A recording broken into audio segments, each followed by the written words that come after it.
Aisha, how has your practice been? Good. Still nervous on the swimming part of it, but that I think will be till race day. The swimming, the cycling and the running, I'm not really nervous on because once you're on land, in one way or another you're managing. But the swimming is a bit my weak point. So, are you excited about your first Ironman event? Excited, equal parts excited and equal parts nervous. How are you, feeling about, with what 8-9 days to go for the big event? A bit anxious but quite excited that it's come to an end, and hopefully we all do it well, finish it strong, and we have fun. That's what I'm hoping the most is to have fun on the day.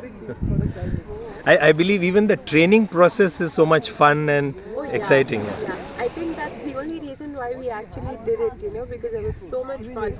It's a lot of hard work, really. I mean, it is fun, but a lot of hard work.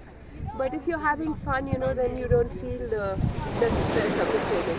But you cannot do this without putting in the hours Hours and the kilometers. and the kilometers. Yeah. What do you think about the race day now? 9 days to go. Agnel. It's heating up now. I think the weather also is got accustomed to the weather. It was quite hot. And yeah, we're very excited. It's going to be in Goa. We don't have to travel. It's close by for us. Also, Agnel, you are part of a lovely Panji, North Goa triathletes group. So, I can, in fact, they're all in the background. So, how much does that make a difference? Because you all are practicing together. Yeah, it makes a big difference because sometimes you don't feel like getting up in the morning and coming up. Each one pushes the other.